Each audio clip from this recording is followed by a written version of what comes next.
brave enough for this journey. So let's get started.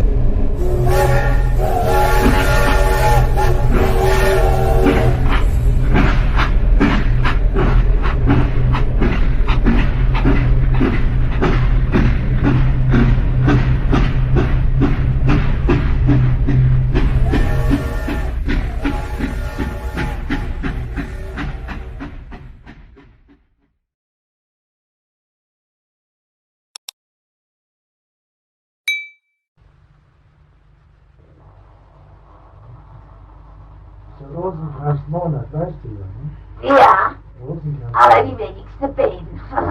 Die wenigste. Ja.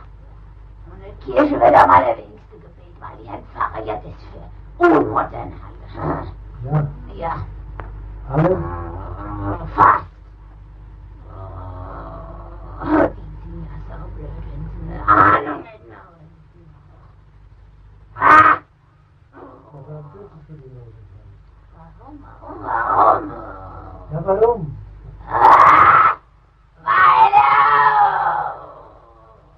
The audio recording you are listening to was recorded during the exorcism of a young girl named Anneliese Michel in 1975. If you are ready, let's move on to the story of this young girl. In the 1970s, a young girl named Anneliese Michel truly believed that she was haunted by the devil. The exorcism rituals performed for Anneliese Michel did not end well. Anneliese Michel is perhaps not the only person who died during exorcisms, but her experiences are known to the whole world because they were recorded in court records. Unfortunately, some Christians still consider this young girl as a saint who died while fighting the devil. But what happened does not seem like that. If you are ready, let's take a closer look at the tragic events that Anneliese Michel experienced. Anneliese Michel was born in 1952 to a Catholic family in Klingenberg, Bavaria, Germany. He was raised as a devout Catholic, attending church twice a week in keeping with his family's traditions. The life of a young girl who lived a quiet life began to change at the age of 16. One day, Anneliese Michel suddenly fainted at school and wandered around in a dazed manner for a while. He exhibited situations that frightened all his friends around him. When he came to, he couldn't remember anything he did that caused his friends to be afraid. According to her friends and family, the young girl appeared to be in some sort of trance. However, this trance state could not be explained at that moment. The young girl continued her life. He had already forgotten what happened to him. But unfortunately, this situation reminded itself again. A year later, the same incident happened again. This time, Anneliese Michel's experience increased its intensity and was different from the first incident. Anneliese Michel wet her bed and had a shivering fit, experiencing convulsions that shook her entire body. What happened was just the beginning. After the shocking effect of the second seizure, her family took Anneliese Michel to a doctor. The neurologist who examined the young girl diagnosed temporal lobe epilepsy, a disorder that occurs due to irregularity in brain cells. Anneliese Michel entered the University of Würzburg in 1973, while regularly taking medication prescribed by the doctor. The young girl was regularly taking the medications prescribed by the doctor, but it is not known whether the diagnosis was wrong or the medications were insufficient. His condition was getting worse day by day. His attacks continued to get stronger. The young girl was becoming more and more confused. Anneliese Michel, who was already a religious person, began to think that what she was experiencing was much more than a medical problem. The things he thought about gave him chills and scared him out of his mind. Even though it frightened him, he began to think that what was happening to him was a demon haunting. As Anneliese Michel's attacks became stronger, different symptoms began to appear.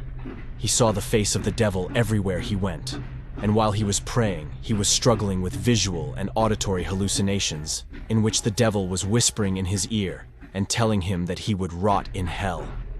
The young girl, whose life was getting harder and more miserable day by day, decided to get help. Unfortunately, instead of getting this help from scientists, Anneliese Michel started wandering around from priest to priest. Fortunately, some sensible clergy told him that he needed medical help. The young girl had no faith in science due to the failure of the medical aid she received at the beginning of the events. Therefore, he continued to follow the priests. This type of exorcism was not performed without the permission of the bishop. Therefore, the young girl's first efforts were insufficient. More followed because Anneliese Michel believed she was once possessed by the devil.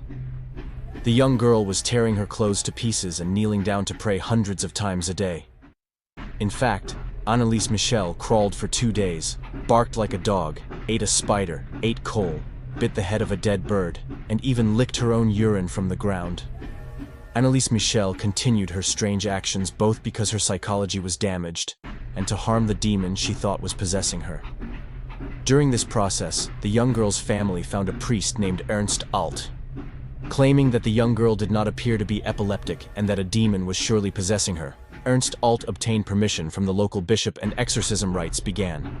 Ernst Alt took another priest named Arnold Renz with him and started exorcism rites with Anneliese Michel's parents, for which permission was obtained from the bishop on the condition that they were kept completely secret.